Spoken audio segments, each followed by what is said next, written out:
say a couple of introductory words here. This is the second most exciting evening of this week after last night's announcement by the Internet Archive to now have a Wayback Machine for 90s era GIFs. So we're really happy you're here.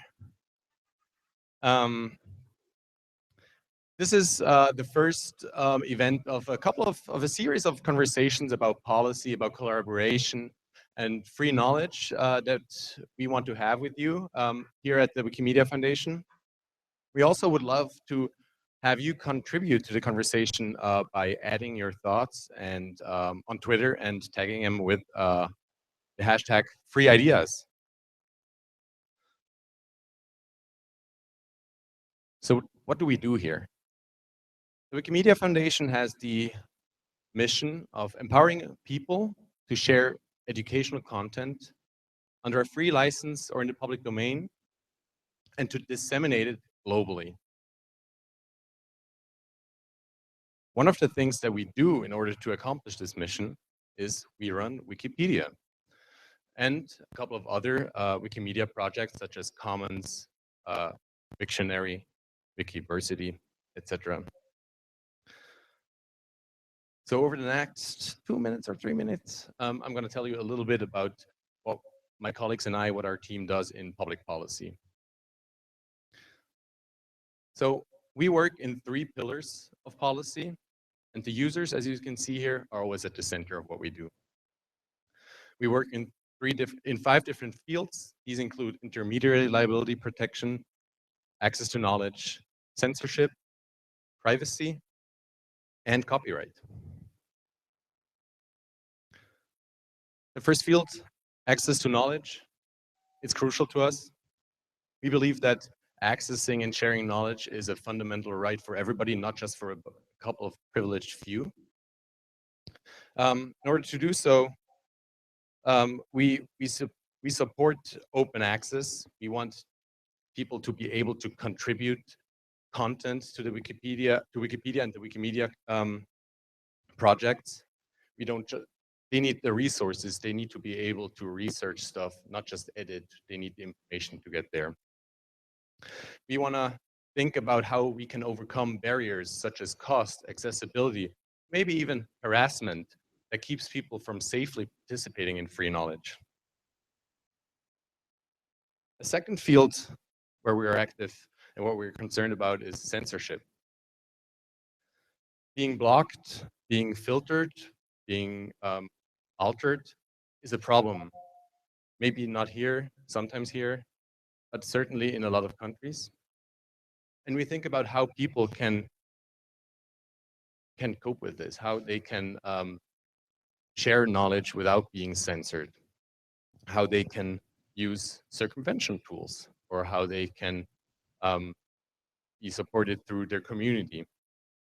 What we also do, we will go to court in some cases. We will try to oppose takedown or removal or requests for alterations when they're in conflict with our values. And this, of course, goes for both private parties and governments. Privacy, the next field of public policy that we're active in. Privacy is essential for intellectual freedom. People need it to be able to speak their minds and to edit Wikipedia. And we think a lot about how we can empower people to edit and write without governments or private corporations spying or reading over their shoulder what they're writing. One of the things that we can do is our own privacy policy. We have a very strong privacy policy in place. What we also have is we have strong end-to-end encryptions for all our projects, which allows people to write and edit without people spying on them. But we do realize that privacy is a very complicated concept, and since we're a global movement, this is an ongoing conversation where there are a lot of different perspectives and opinions on this. The next field is intermediary liability protection from intermediary liability. For Wikipedia to function, people have to be able to edit, to write, and speak their minds freely. And that means that we, the Wikimedia Foundation, cannot interfere with what they're writing or monitor it. But for us to be able to do that, we need the law to have our backs, to provide safe harbors, to actually allow us not to monitor what's going on our projects. In the US, the DMCA and the CDA help us with this. They protect us from liability for defamation and copyright infringement. In Europe, the e-commerce directive is what we rely on often. And this helps Wikipedia grow without us actually just systematically watching. This helps the community do its work on its own. And finally, we also are interested in copyright, of course. Copyright is why you're all here tonight. The internet is not a read-only medium. People should be able to create, share, remix content. And we support shorter copyright terms. We support broad copyright exceptions for people to use things that they find online and elsewhere. We also promote free licenses, for instance, Creative Commons licenses that are used on our projects, because that directly translates into more content being available to be reused on Wikipedia. But of course, you're not here to hear me talk about copyright. There's somebody in the house who's much better at that, and also funnier. Mike Masnick has been writing about copyright, technology, law for almost 20 years. And I only just found out that he's also the author of the term, the Barbra Streisand effect. Fun fact, I guess. Yeah, again, I encourage you to contribute to the conversation on Twitter. Use the hashtag free ideas, follow us at Wikimedia Policy. And here's Mike Masnick. We're so happy you're here. Thank you so much for agreeing to give this talk at this first event of our series, Free, Open, Shared. Have fun. I'm sure it's going to be rapid fire. You'll see what I mean.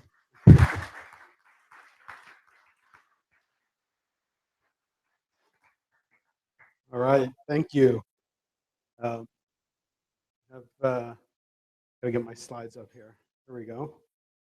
Here we go. So, thank you very much. And hello? Someone speak back. There we go. All right. Welcome. As mentioned, I'm Mike Masnick. I am probably most well known for running a site called Tector, which is a blog that, as Jan mentioned, covers all sorts of things around tech policy and law.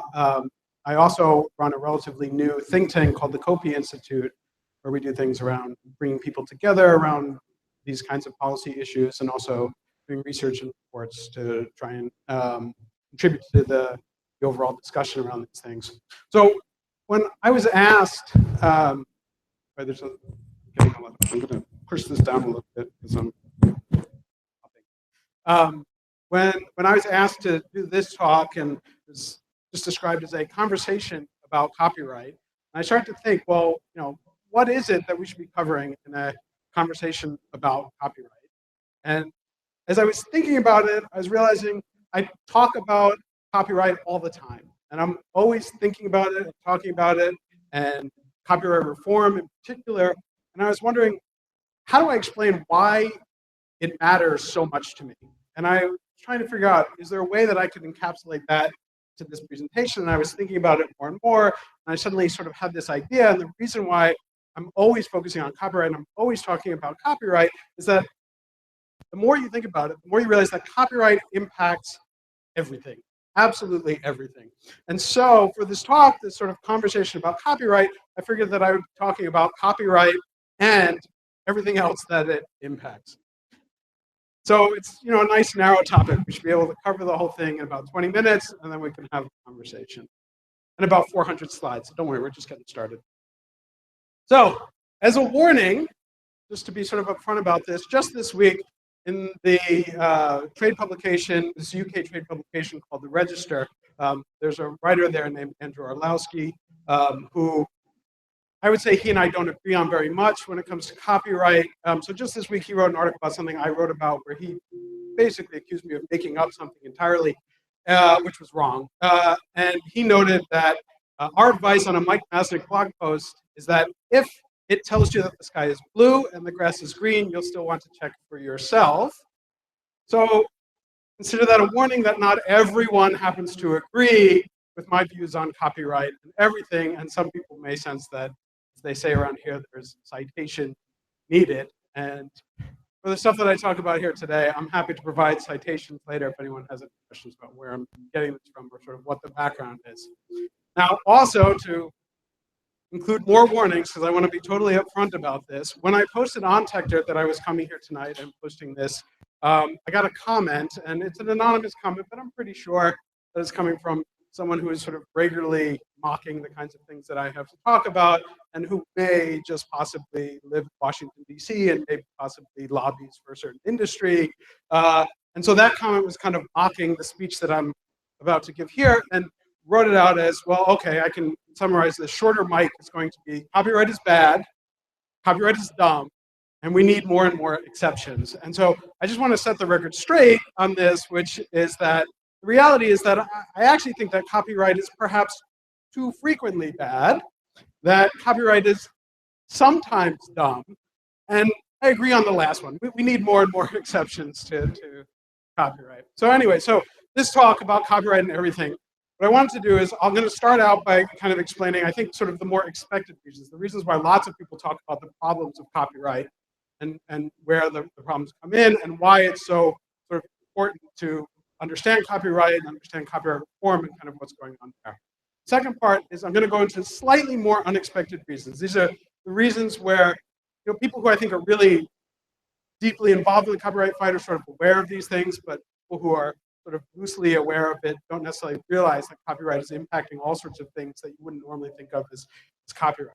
And then finally, I want to go even a step beyond that, way beyond that, to areas that I think the sort of fights around copyright and copyright reform are actually impacting much, much more and going way beyond anything that normally should or has to do with copyright and the kind of stuff that people just don't normally think about.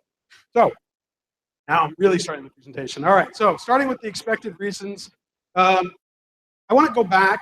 I'm going to go back to the US Constitution, sort of the origins of copyright law in the US, and that is sort of famously Article 1, Section 8 of the Constitution, which reads that Congress shall have the power to promote the progress of science and the useful arts by securing for a limited time to authors and inventors the exclusive rights to their respective writings and discoveries. And I should say that I'm not going back to the Constitution because I'm sort of strict constitutionalist and I have to live by everything that the Constitution says, but actually because I think the reasons that are put forth in Article 1, Section 8 about why we have copyright and patency are actually pretty good reasons. The idea that we should promote the progress of science and the useful arts is not a bad thing. And so I think it's a good idea, and I think we should support it.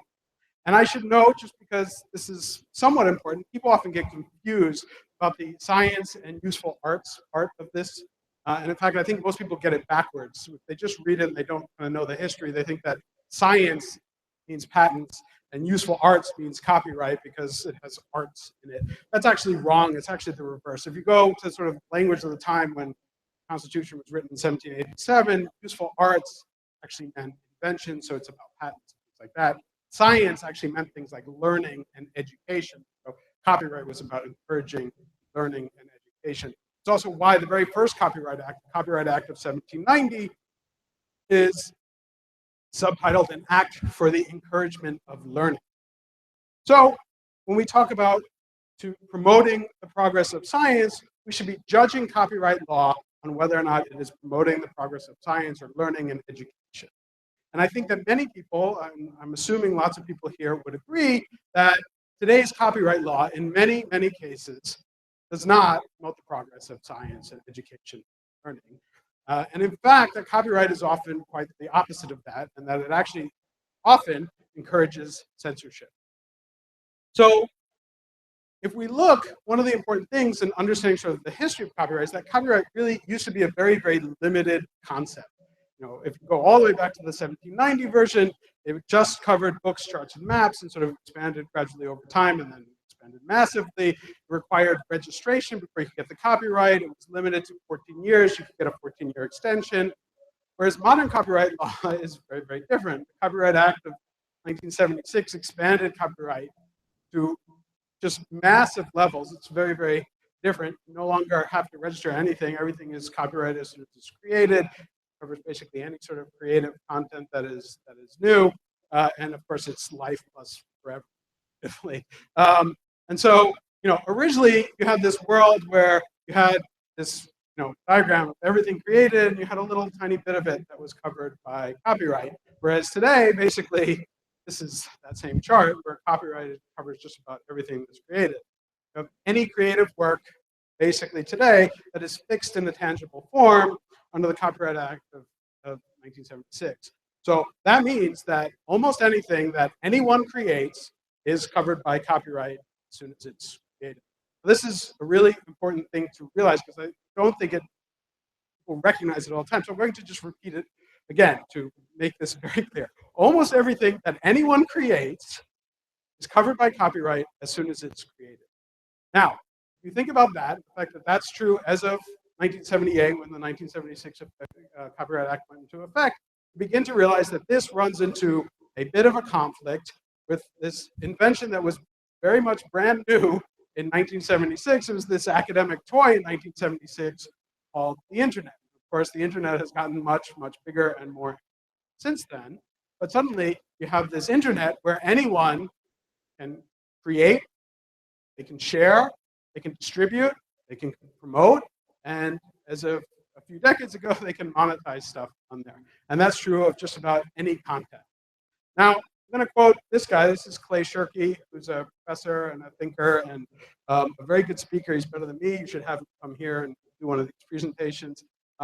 He wrote this thing a few years ago, which I thought was really, really compelling, where he talks about the idea that publishing is now a button.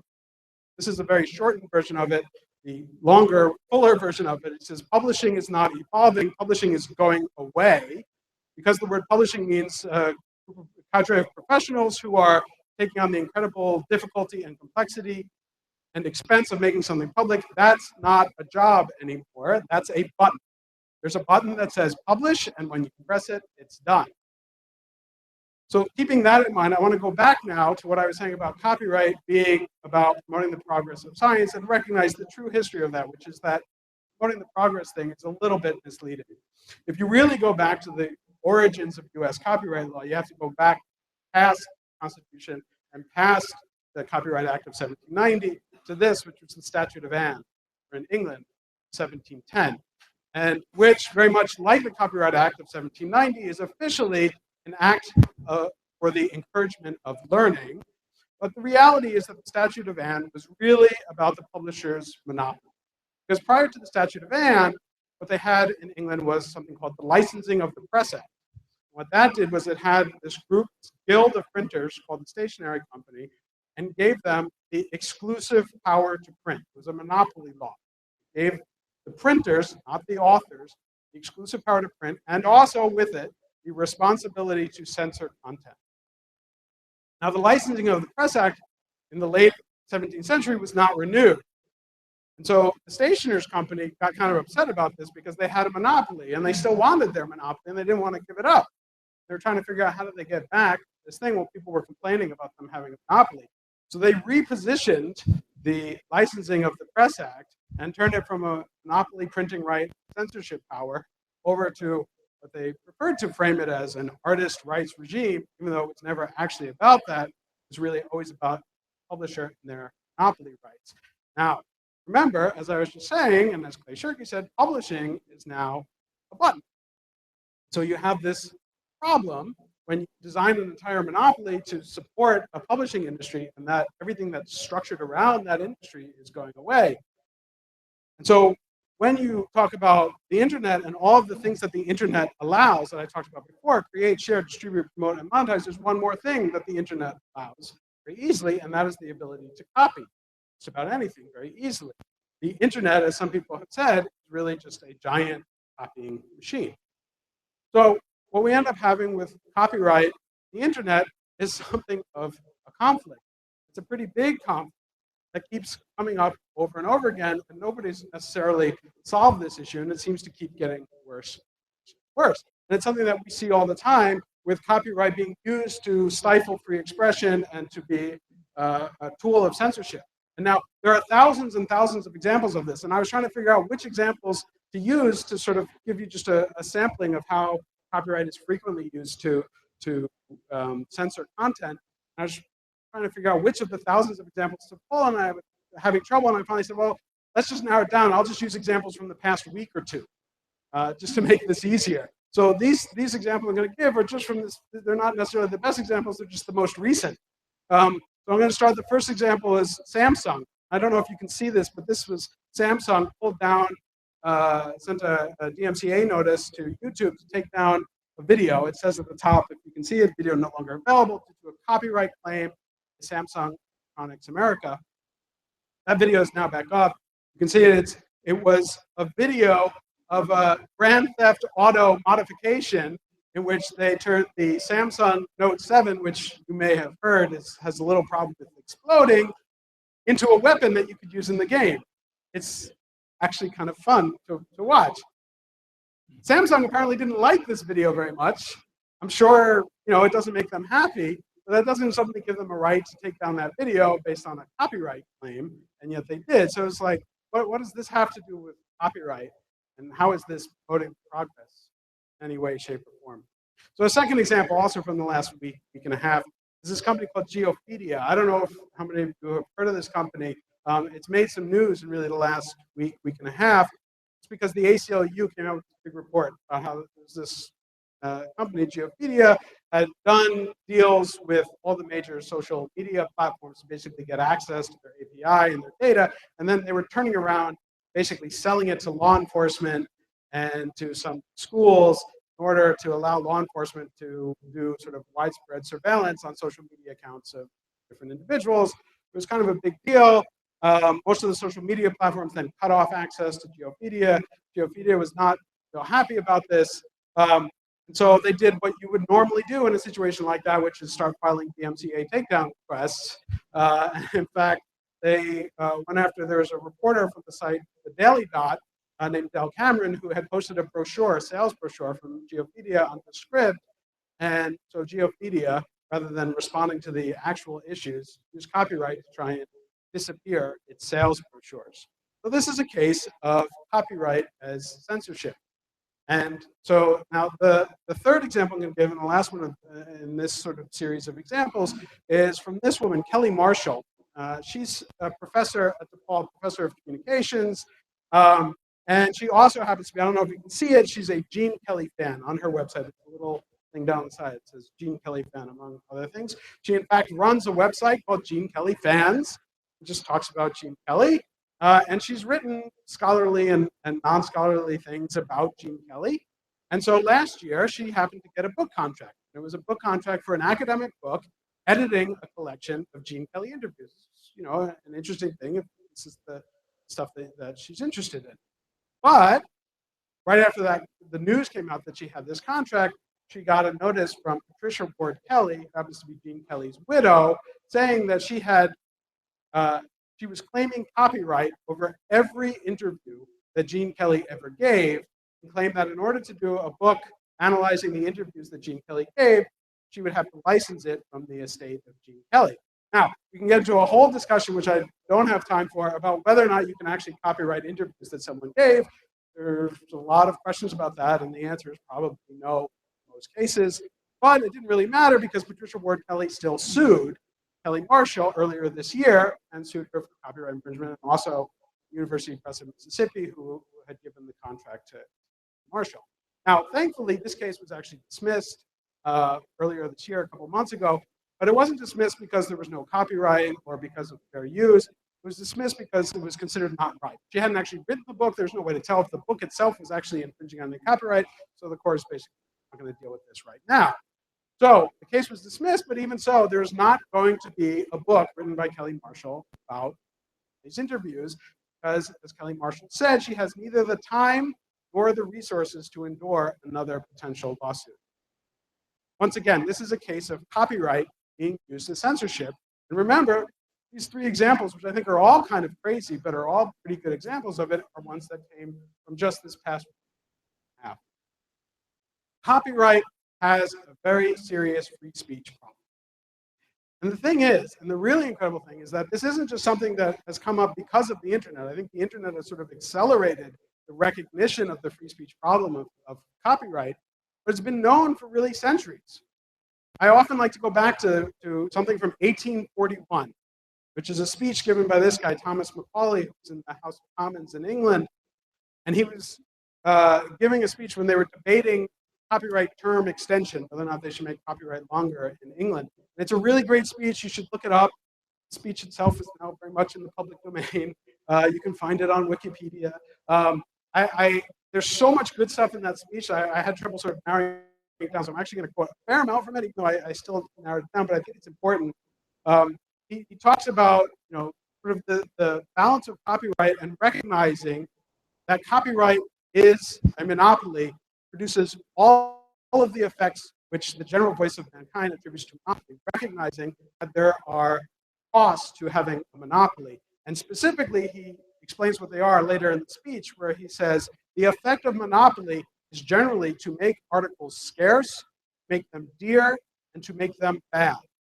And think about that in the age of the internet, where we have this sort of abundance, this sharing of information, the ease of sharing of information. You have a tool which is a monopoly, which is designed to make things scarce, and you see sort of the conflict that's coming about. Now, Macaulay concluded in that speech, the sort of way he pulled it all together was he actually said, it is good that authors should be remunerated. And I think most people agree. This is good. We want people who are creating to actually be able to make money and do what they want and get support for their creation. He claims that the least exceptional way of remunerating them is by this monopoly of copyright. Yet, the monopoly is an evil, and therefore, for the sake of the good, we must submit to the evil, but that evil ought not to last a day longer than is necessary for the purpose of securing the good. And this sort of sets out the fundamental balance that is supposed to be there around copyright, that there are the good things in terms of incentivizing that remuneration, the ability to support artists and creators making stuff, but then also recognizing that it creates an evil, and therefore you have to make sure that if you are setting it up that way, that you limit the evil side of it. This is clearly a good argument for the way copyright law is structured today. And again, going back to the sort of constitutional thing, we talked about promoting the progress before, but what Macaulay was talking about is the second part of this, that you have this monopoly right. In order to make this work, you're securing for limited time, so authors and inventors exclusive right to their writing. Now, these monopolies are granted in the belief that it will promote progress. So what Macaulay was saying was that this first part and the second part have to be very, very carefully balanced. But I think that with the internet, that maybe it's time that we actually have to start to challenge the belief that the least exceptional way of remunerating creators is by giving them a monopoly. We're seeing all sorts of new things happen. And after all, on the internet, we're creating all sorts of ways to create, share, distribute, promote, monetize, and copy, all with the push of a button. And the entire idea that people need a monopoly to be the incentive to be a publisher, which again was the original purpose of the copyright monopoly, stops making sense because, as like Shirky noted, the entire idea of a publisher makes less and less sense. And that's because we have the internet that allows us to do all of these things and to place on top of it new models that allow us to support these things, to create, to share, distribute, promote, monetize, and copy without the monopoly. And there are lots and lots of examples of that. There's certainly all sorts of examples of peer production. We have famously open source software. We have things like Wattpad, which is a community of fan fiction. And of course, we have Wikipedia, which is probably one of the best examples out there of sort of a peer production thing. But these are all sort of, non-remuneration, for the most part, non-monetary remuneration. But we also have new models of commercial creation. We're seeing a whole bunch, and there's all different ways of it, supported by the internet, new services on the internet. And I'm just going to give a few examples, but there's many, many more. We see direct support from fans on wonderful platforms like Bandcamp. We see project crowdfunding, things like Kickstarter. And we see ongoing crowdfunding from new platforms like Patreon, which is a really cool platform. I don't know if people, not as many people seem to know about it. It lets you sort of support artists so that every time they create something new, they automatically get money. It's a little tough to see these, but like some of these will get like, $7,000 every time they create a new video. All these people have pledged that they're going to give money every time a new video is created. So as soon as they upload a new video, they click a button, they get $7,000. It's kind of a really amazing platform. So there are all these ways to suddenly connect with fans and to make money, to be supported without having to actually make use of the monopoly. I think that is not necessarily the best way to support creative artists. And this is why I think we're seeing a massive explosion in content creation today, despite the fact that a lot of it is not copyright. This is the infographic that came out with a report that we put out a couple of years ago called The Sky is Rising, where we looked at the actual state of what's happening in a bunch of different creative fields, and books, and music, and videos. We saw that creativity is going up, way up, continually. We're seeing more music, massively more music. In the last 10 years alone, there's been more music recorded than in all of human history before that. Seeing more books being produced at a massive scale, thanks to the ability to do easy digital publication on platforms like Amazon. Seeing more and more video. And so if we're taking a step back and looking at copyright from that constitutional standpoint of promoting the progress, it actually sounds like we're doing a good job, because we're seeing all of this burst of creativity and people have all these options and new content and can experience new things, despite the fact that very few of the creators of that massive growth of content are actually relying on the monopoly right, copyright, to do that. They still get it because of the way copyright is structured, but they're not necessarily relying on copyright.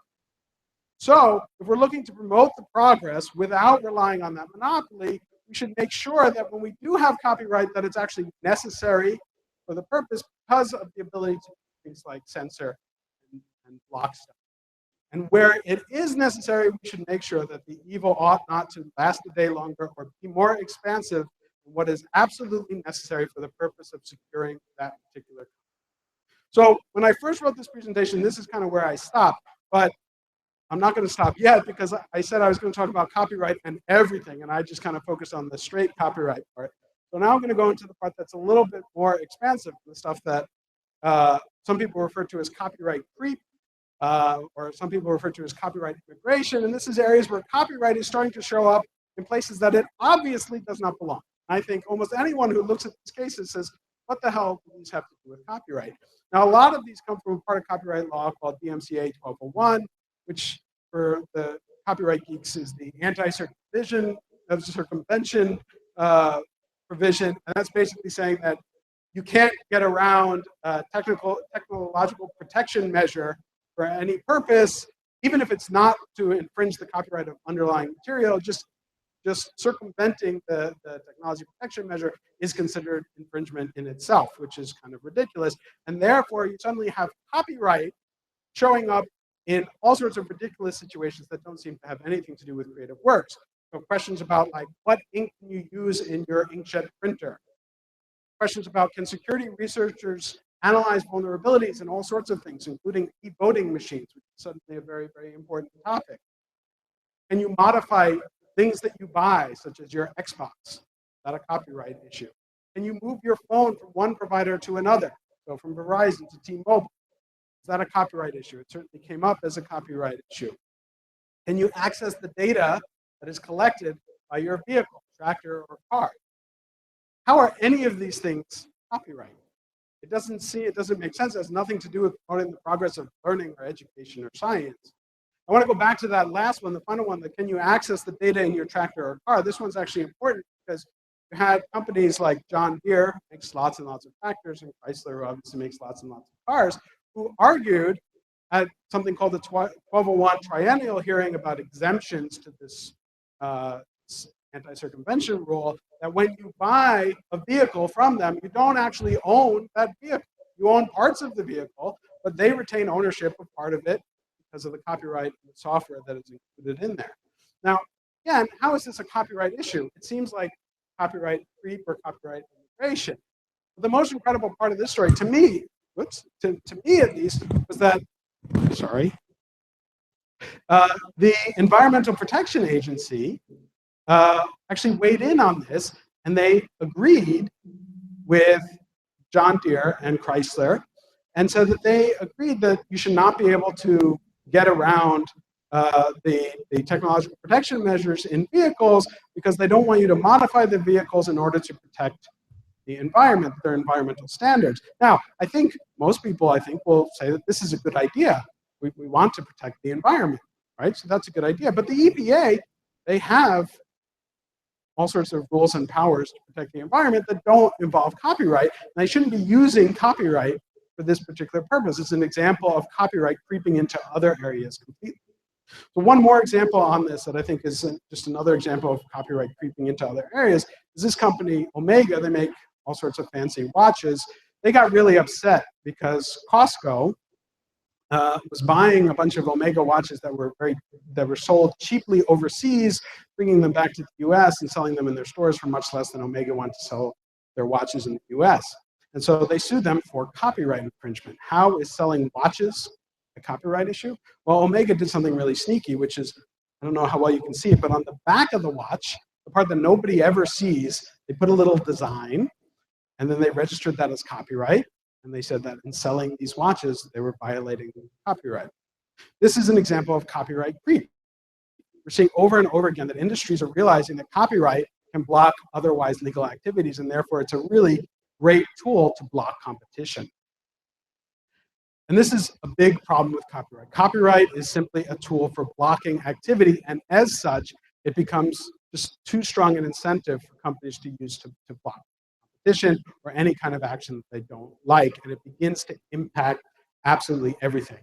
And even when it gets beyond copyright itself, it inspires all sorts of bad ideas around taking this and blocking activity. And one of the examples that came up recently was that Keurig, the makers of the famous coffee machines, put DRM into their coffee machine so that it would only accept official K-cup coffee pods from Keurig, and you would get these error message.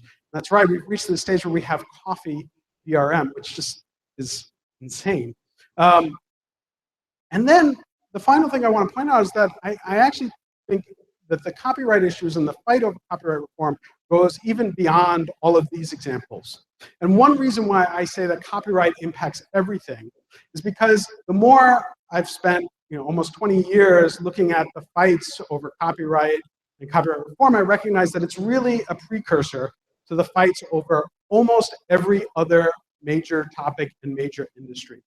The disruption that we're seeing today, or that we've seen over the past 20 years that hit the content industry, the disruption that Clay Shirky talked about when he said that publishing is not evolving, it's going away, it's not a job, it's a button, that's going to repeat. It's going to repeat over and over and over again in almost every industry. They're all going through this kind of disruption where technology is changing the very nature of how they work.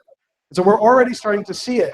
We're seeing it in housing and in transportation and in manufacturing with things like 3D printing. We're seeing it in finance with things like cryptocurrencies. We're seeing it in education with online systems for educating and new tools. We're starting to see it in areas of healthcare, which is a difficult one. Every one of these industries is going to have these fights, or are starting to have these fights, and these fights are all the same fight that we're seeing in the copyright space. These are fights about control, or who has control over it, about who gets the monopolies, and about who can control the restrictions in those spaces. And so as we see these fights, as they start popping up, every one of them looks like the copyright fight that we had 5 or 10 years ago. So I want to go to another statement that Clay Shirky made. Again, it's a really good, he comes up with all sorts of great sayings. This was in a different article that he published. He noted very perceptively that institutions will try to preserve the problem to which they are the solution. Think about that for a second, right? Institutions are trying to solve a problem, but they don't want to solve that problem permanently because then they have no more business, right? The copyright industry was the solution to the problem of publishing. How do you get your content out to the public? That's what the copyright industry was all about for centuries. But today, publishing is a button. The fight over copyright is really just the start, right? All of these things are happening to all these other industries, and that's why when we're looking at the fight over copyright, it's so important that we get it right, that we learn this lesson so that we don't have to go through this same fight, this fight that now has gone on for 20 years and is still going on today. We don't have to go through the same ridiculous fight for every other industry that impacts so many people. When we're looking about how can we promote the progress with copyright, that fight is still going on right now. In the copyright space, people very frequently like to talk about SOPA, and there was this big uprising of people coming together and speaking out, and Wikipedia took part in it, and lots of other people took part in it. And of course, the famous thing is that we killed this bill, SOPA, this horrible bill. The reality is that SOPA is not actually dead. Just a few weeks ago, the recording industry filed a lawsuit, where the basis of that lawsuit was basically as if SOPA had passed. They're asking for the exact same penalties that would have been put in place if SOPA had become law, even though it did not.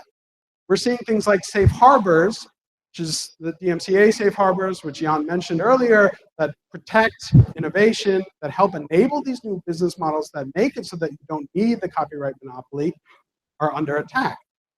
Over in the EU Commission just came out with this proposal, which is absolutely horrifying in so many ways. It completely undermines those safe harbors in really, really dangerous ways. The e-commerce directive that sets up those safe harbors is basically being wiped away in some areas. It's effectively going to kill startups. Some of the big companies might be able to get through it, but smaller companies will have a lot of trouble. That includes deputizing tech companies to basically be copyright police for Hollywood and basically forcing them to wave a magic wand and say, "Be gone, infringement." It has some other weird things in it, such as what they call leveling the playing field, which the reality is forcing business models on certain players, deciding that this is the proper business model for music streaming, for example. Therefore, everyone else has to do it that way, taking away the ability to innovate over some of these new models. Back here in the US, there are some big changes underfoot. We don't have a copyright reform bill yet, but it's expected that it's going to come. But just last week, and really in the last few days, we discovered that the US Copyright Office is going to be under leadership because the new Librarian of Congress effectively just fired the head of the Copyright Office, Maria Palente. And that opens up all sorts of opportunities and also challenges to really reform copyright and to make it work in a way that fits with the internet rather than is in conflict with the internet. And it's very important, again, that we get it right in order that we can actually promote the progress, and in doing so that we can support free speech and open innovation and still enable creativity at the same time. And that is why I spend so much time thinking about and talking about and discussing and writing about copyright, because it impacts absolutely everything. So that's my talk, and now I'm open to questions and answers and everything along those lines. So thank you.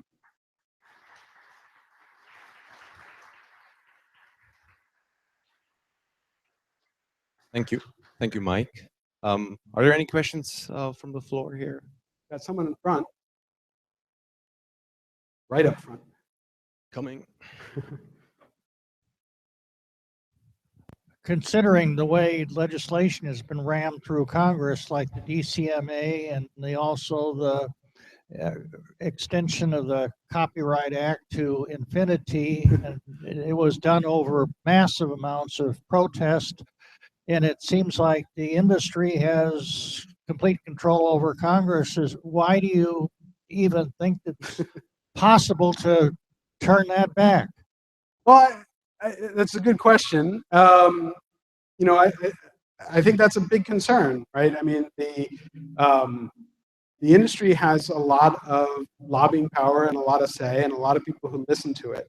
But I think that the public is getting more and more engaged on this thing. And I think, like the SOPA example, while I have concerns about kind of what's happening now, I think that's actually a really powerful example of where you had a bad policy proposal that was proposed, and which you know, the industry thought was going to, you know, go through easily. Very much like you said, all these other bills went through no matter how much protest there was, and everyone expected that with SOPA. If you looked prior to SOPA, over the previous 30 years, there had been 15 expansions of of copyright law.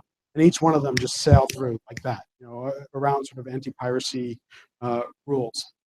And yet, when SOPA came about, you got enough of a groundswell and a lot of people speaking out and getting involved and talking and making it public that it was actually able to kill that bill. And that served two purposes, I think. One, it killed a really bad bill and a really dangerous bill. But it also woke up Congress to the fact that they couldn't just rush through these bad policies that way anymore. Right? So there's still this fear in Congress right now of any new copyright reform. One of the reasons I think we haven't actually seen a bill yet is because they have this fear of getting SOPA'd, that any copyright bill that they put out is going to lead to this massive groundswell of public shame and public outcry. And that's important because that is a moderating influence on Congress. That doesn't mean there aren't other problems, and the copyright industry has basically gone through other processes such as international trade agreements and trying to get bad copyright policy into things like TPP and TTIP. So there are all sorts of concerns, but the fact that the public was able to come together and speak out, I think, is actually kind of an encouraging sign. And one other thing which I'll say to that too, which is that the sort of going around the legislative route entirely, the fact that we're seeing things like, these sites that I talked about, Kickstarter and Patreon, are showing more and more examples. We're seeing more and more case studies of content creators that are not relying on copyright and don't care and don't need stronger copyright in order to make a living. And as we have more and more proof and evidence of that, more and more people begin to wake up to the fact that, like, saying that you support creators doesn't mean you have to expand copyright. There are other ways to support creators and to help them, make money and make a living and encourage them to create. And the more examples we have of that, the more we're able to tell a story as to why there are better things to focus on and a tool that can also be abused so easily. Thanks, Mike. I really like that, I guess, optimistic assessment of yours. And I mean, that's part of the reason why there is optimism, I guess, is we are having this conversation here. And that's why we are starting this event series, because it's important to talk about this, and not only within the echo chamber of people who are already like aligned. We need to go out and carry this message out and talk to people who actually have not heard Mike Masnick talk or not read his take on dumb copyright. Hi, Mike. Hi. I was wondering, when does a picture of somebody become copyrighted because, let's say, they're holding a copyrighted item or they're wearing a copyrighted shirt, plush toy, whatever? Yeah. So I should say I'm not a copyright lawyer. And I also, because of that, cannot give legal advice. And so there are all sorts of questions on that are perhaps better answered by a copyright lawyer. But it does raise all sorts of questions about, exactly that. I mean, and it's become, especially in Europe right now, that's actually a big issue, where it's not just about like taking pictures of things. There's this concept of like the right of panorama, which is when you're dealing mainly with like architecture or sculptures or things like that. There's an issue where, and this is a big issue for Wikipedia actually, where you take pictures of certain objects. There's a question of whether or not there's like a copyright, and I forget the details on this, so I might not be entirely accurate, but I think there's like some sort of rule with like the Eiffel Tower in Paris, where you can take pictures of it during the daytime are fine, but like you're not allowed to take pictures and publish them of the Eiffel Tower at night. And I don't fully understand this, but like there are these issues where, when you're taking pictures and everything is copyright, you get these sort of overlapping claims and different issues, and it creates all sorts of problems. Specific cases, that you have to sort of talk to a lawyer to figure out how to deal with it, and whether or not there's fair use, or whether or not there's even, meets, the necessary standards to be covered by copyright. I'm sorry? A picture of a person. What about a picture of a person so a picture of a person, again, I'm not a lawyer, right? So a picture of a person is generally not going to be a copyright issue because there's no copyright in the person. There are potentially other issues such as publicity rights, which is sort of this new, ridiculous other issue related, it's a sort of a form of intellectual property. In the US, it's sort of a state-by-state issue, which means that different states have different rules and it's a complete mess. But you have situations where like, and like the right of publicity was initially designed to basically be so that, you know, a brand couldn't take a famous person and like put them on a box of cereal and pretend that they endorse them. It was about the sort of false endorsement. But now it's used in all sorts of ways. And so like an example of this was, blanking on her name, but there's a famous actress who was photographed walking out of a Duane Reade drugstore with a bag. You know, she'd just gone shopping and picked up who knows what. And Duane Reade, the company, tweeted the photo of her walking out of the thing with the bag, and she sued them for some ridiculous amount of money, like $10 million or something, claiming that that tweet was a violation of her publicity rights.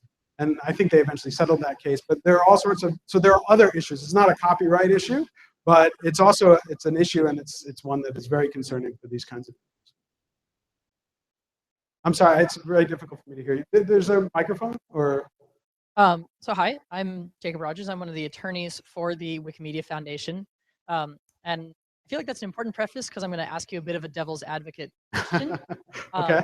So even though I spend a lot of my day fighting inappropriate copyright claims, I'm curious what you would say to someone who has a different theory of copyright. Because in addition to the sort of like economic incentive, monopoly theory of copyright, there is the theory in many parts of the world that copyright is about the personality of the author or the artist. Sure. The artist would say, you know, why do I have to give up my rights when some investor I know who buys a bunch of houses can pass those on to his children and his children's children's children forever? Sure. So what would you say to somebody that has that theory of copyright about how they should approach it, why it may not make sense to keep it forever? Yeah, sure. So there are a couple different issues sort of buried in that question, which I think are interesting and important. And so there's sort of, you know, I think, you know, your question sort of covers two different areas of sort of copyright theory. One is the sort of property rights concept that copyright is the same thing as like a house or, you know, a car or some sort of property that you can pass on and on.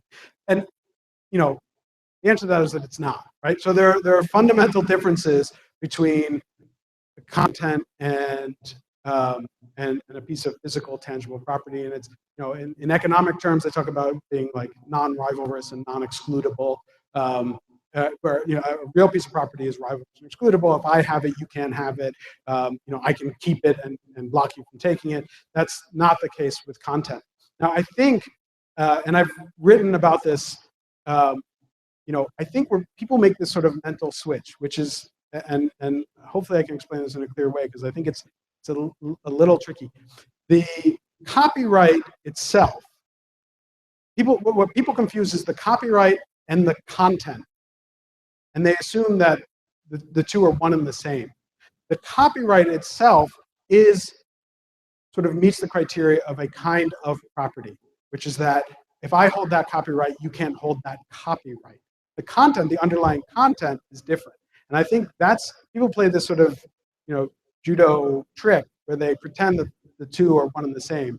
The intellectual property is the content itself, as opposed to the copyright, the sort of legal monopoly that's granted over it. Those are two different things. And so when you think about it that way, you can understand where there is a property right, but it is in, you know, in the monopoly itself, not in the content itself. So that's sort of the property rights question. And then you can go into all sorts of things about why property rights in content itself don't make sense especially in a world of the internet where it's infinitely copyable, and where you have this abundance, and where abundance is good. And, you know, where you have to basically, if you're producing stuff, you sort of have to have this mind shift of, you know, and this gets sort of into, sort of like wonky economic stuff, right? So like if people go back and some people talk about economics as sort of like the allocation of goods in a realm of scarcity. Like how do you handle the allocation of goods in scarcity? Now, if you have an abundant situation where something is infinitely available and infinitely copyable, you don't have scarcity. You also don't have an issue with the allocation of goods, because anyone who wants that can have it. Now that should change the equation. Now, for some people, they get this sort of divide by zero issue where they just see that this abundance, and they've only learned how to understand the economics through a prism of scarcity, and it freaks them out. They're like, this is impossible, everything's breaking down, the entire system is breaking down. That's not true. What you're having now is this sort of infinite resource, and you can do stuff with that infinite resource. And you basically use that in sort of my view of thinking, you use that infinite resource to find new scarcities that you can make money on. You stop trying to make money on the thing that's abundant, and you find the scarcity. So, and people say, well, but all the scarcities are going away. Like, no, that's not true. You have scarcity of time, you have scarcity of attention. Until we, create immortality, we're not getting rid of those things. And so you figure out ways to take that abundant resource and turn it, and people are doing this implicitly without realizing it. Things like Kickstarter are actually a really good example. They're creating people to fund a new project, a project that hasn't been created. That project, before it's been created, is scarce. It doesn't exist. So they're getting you to fund the scarcity, and then once it's out there, let them put it out and let them spread it around. People are doing things like, musicians are making more and more money from things like live or merchandise. These are things that are scarcities, right? So figuring out ways to take the abundance and turn it into scarcity. Now, the other part of your question, which I didn't get to, and I'm sort of going long, but it is the sort of moral rights question, which was buried in there too, which is that, some people have this view of copyright that not only is it sort of a property right, that there's a moral question to it, which is that I created this piece of content, and therefore I have power over how it's used, and I should have say over how it's used. And sort of the classic example of this is, say I write a song, and as someone I don't like uses that song. Hitler uses that as his theme song. That's the sort of extreme example. Or like, neo-Nazis take it and turn it into a theme song. And and that's offensive to you as the creator. And so some people say that there should be sort of a moral right to take that back and say, like, no, I don't want my song being used by Nazis, right? And there's, can have a very sympathetic argument to that, because, right, who wants their song to be used by Nazis? Now, on a legal status in the US, we really don't recognize moral rights, even though we're required to by the Berne Convention. We sort of, we wrote this thing into our law that said, like, oh, we'll abide by moral rights in this one tiny area, which is like visual arts. Right? And so therefore we're in compliance with the Berne Convention, even though we're not. We're not. Europe, for the most part, actually does recognize that. And it creates all sorts of weird things. And I think, I understand the emotional argument there, but I don't think it makes sense on a wider scale. And you have people who point out, when we have a sort of example of this in the US every presidential campaign, where a candidate will use music from an artist who disagrees with that candidate, and it's almost always the Republican, candidate use music from artists who are Democrats, and then they freak out and they scream. Legally, they're allowed to do it for the most part. They're, basically they have to get a public performance license from ASCAP or BMI. There's no legal question here, even though there have been some lawsuits over it. Some cases it's into this whole thing. But the thing is, it actually presents a platform for that artist to stand up and say, I don't like this candidate, and give them sort of a bad press cycle. And this candidate can't find any artist who actually supports what they're talking about and things like that. I think that there are ways to deal with the sort of moral question without creating a legal right around it, that, with the fact that everyone has the internet, everyone has the ability to publish and to get their points out, that it actually creates a solution to that without creating this sort of legal monopoly in there as well. So. Cool. Sorry. Hi, my name is Rahul Nath, and I also want to continue this role as devil's advocate. Go for it. So you mentioned that there's been an explosion of just creativity over the past 40 years, since 1976, almost since the creation of the internet. But I think it's interesting to wonder whether there's been whether that's a result of copyright protection, whether people were incentivized to have this explosion of creativity and post things on the internet and feel free to share things because they knew eventually they could trace it back. And I actually have a second part to the question. Do you think that the internet could eventually evolve to fixing itself in terms of the copyright issue, where information is so abundant and diverse that it's almost impossible to kind of trace back who got a line of code from an open source repo or something like that.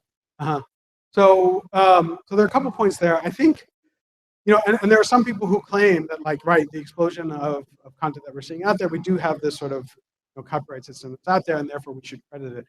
I think it's hard to make the argument that actually makes sense. If you look at the explosion of content and sort of what makes up that content, very little of it is directly relying on copyright. Now, it's tough to really completely parse that out. I'm not saying that it's like this sort of clear-cut situation, because all of that content is technically covered by copyright.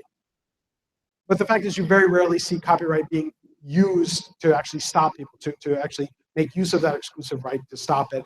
And you're seeing much of that content being distributed in ways that suggest that people don't care about the copyright right. And to be honest, this goes back to sort of pre-internet. And there's this chart that's really useful about, and it was in one of Bill Patri's books about copyright. He's a copyright lawyer, worked for the Copyright Office for a long time, now works for Google. And he wrote this book. He's written a bunch of books about copyright, but he wrote one where looking at basically the copyright term question. If you go back to before 1976, I forget the exact years of the chart, like he sort of picked the year at random. I think it was like 1955 or 1956. And back then, you had copyright lasted 28 years, and you could get a 28-year renewal.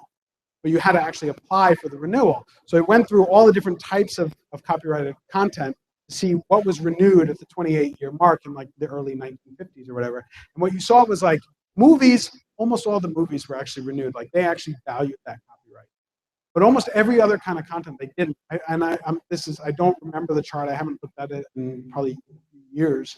But it had like very, very low percentage of books were renewed after 28 years, very, very low percentage of like paintings or other kinds of writings or any kind of artwork. The only one that was really renewed with any regularity was movies.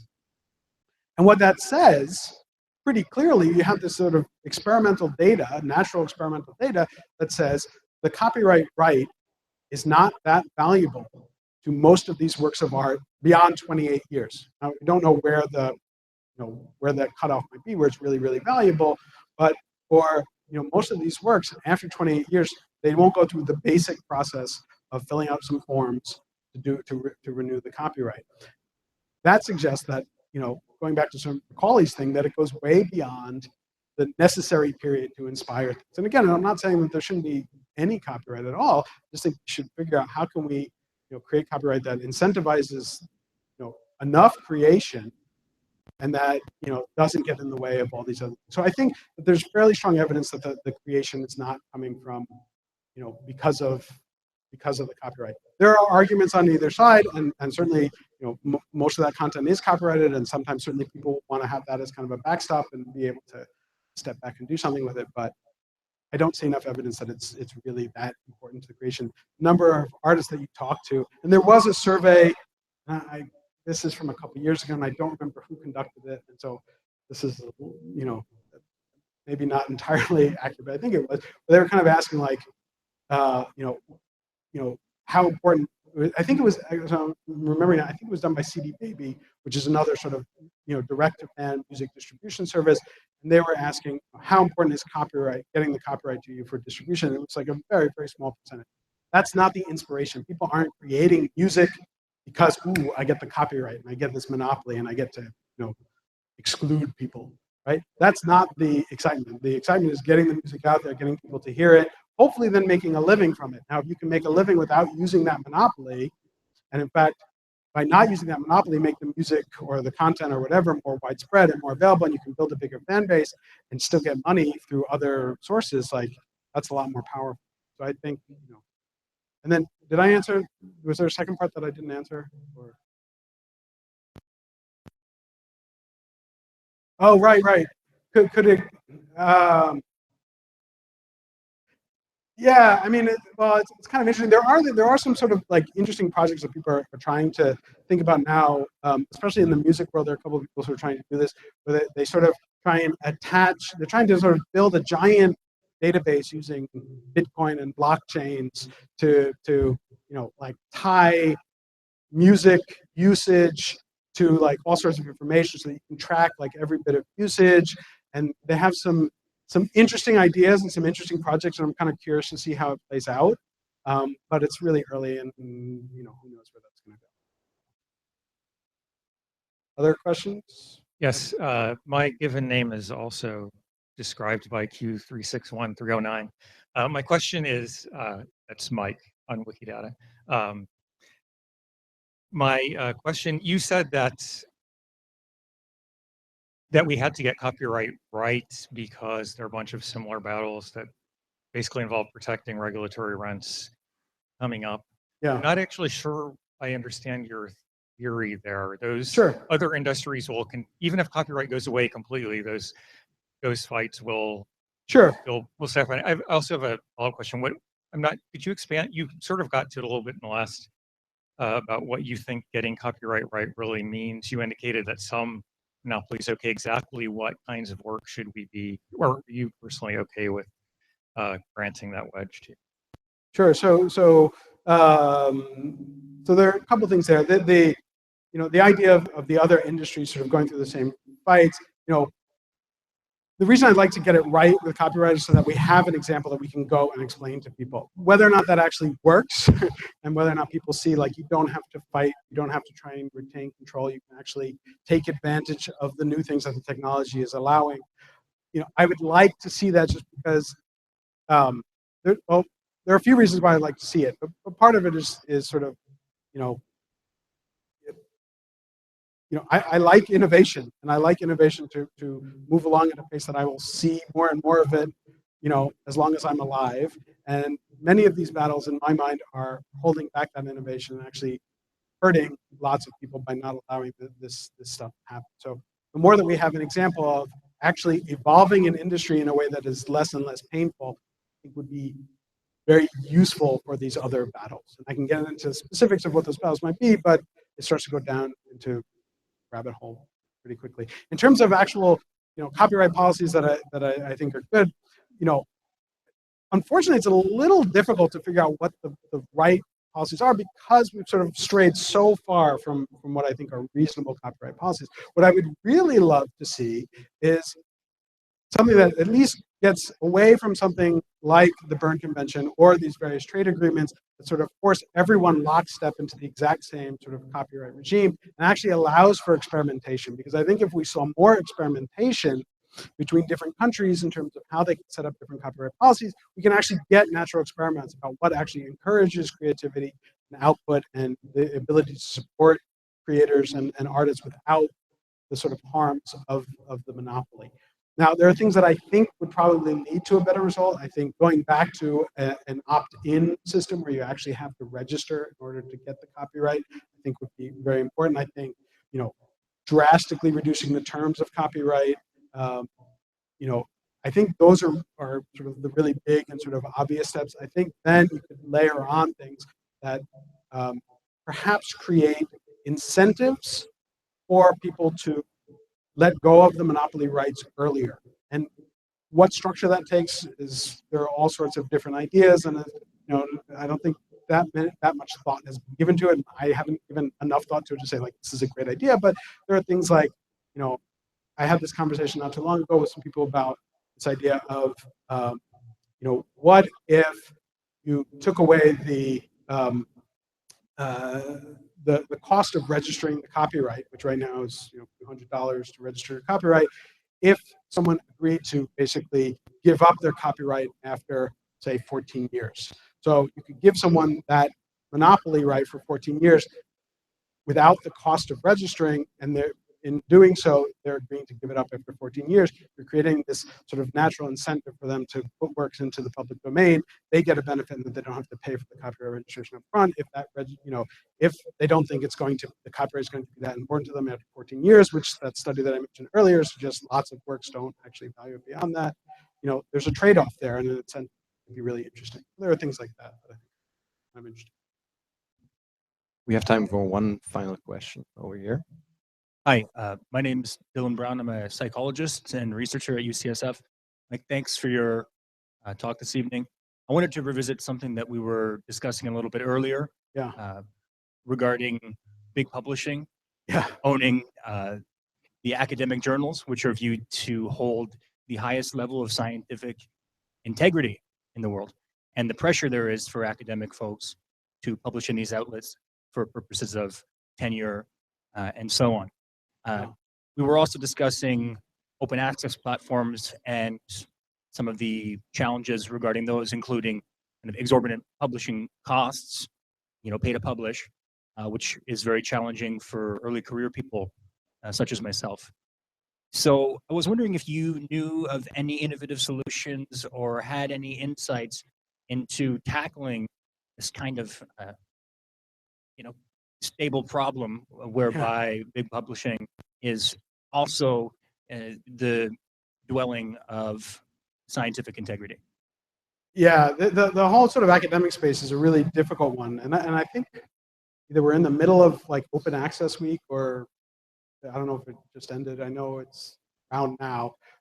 Like the academic space is a really tricky one because the copyright incentives in academia are ridiculously messed up. You have the publishing platforms, which are have these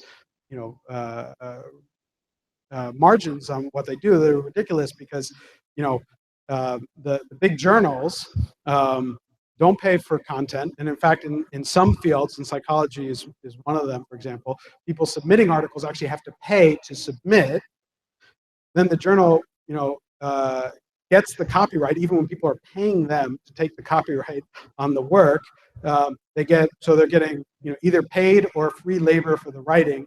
They get free labor for the editing because they get peer review, and everyone feels they need to do peer review for free. So they're getting sort of some free editing. They have some paid editing that goes along with it.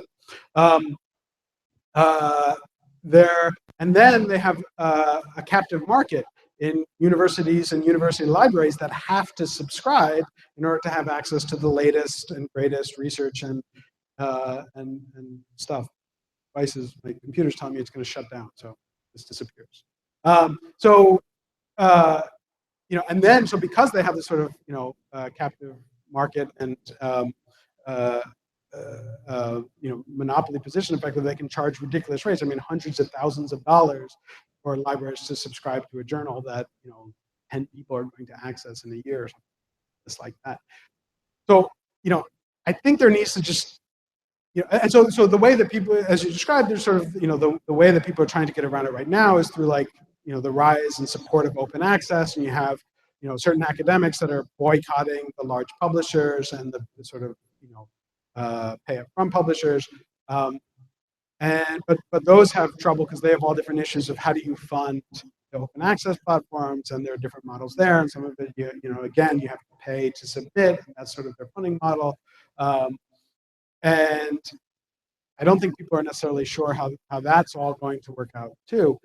I think part of the problem is just sort of the whole structure of the system that kind of has to be upended. This idea that to get tenure and to be respected in your field, that you have to publish in a prestigious journal, kind of messes up all of the incentives, and it's created all sorts of problems. And this is true with both copyright and patents in certain areas where they've really sort of messed up the research field. And there have been all these studies in terms of like how often professors are collaborating is less and less these days because of the intellectual property issues between collaborating, being able to share information, get knowledge, and spread knowledge. So I don't have a good answer other than that it's a huge mess, and I think the mess is from this sort of legacy setup of the way academia is structured, and that they look for publication in prestigious publications as like a mark of whether or not you're moving up the scale and you deserve promotions and tenure and whatnot. In a world where, again, publishing is a button, the idea that we need this kind of setup, especially when traditional peer review is not very good. You read like Retraction Watch or something like that, and the number of peer-reviewed studies that turn out to be completely bogus, kind of suggests that peer review is a complete joke. Whereas you have this ability now with the internet to do real peer review, where you can publish something and say this is the work in progress, and have everyone go in and criticize and check the results and maybe redo the research and things like that. You have this wonderful platform for real sharing of information and real growth of knowledge and real interplay and inter-exchange of ideas that doesn't go through this sort of narrow legacy system of old publishing. But that's never going to happen until the universities actually buy into it. And that, I don't know, you're going to know better than me. I don't, try and stay away from academia as much as I can. So that's it. As you should. Yeah. Well, I'm glad we brought this full circle back to the topic of open access and what it means for free knowledge and sharing research. And I just wanted to thank you so much with a bottle of free wine from Europe, of course, because that's where all the good copyright ideas come from. Thank you. And please join me in thanking Mike for this wonderful talk. Thank you.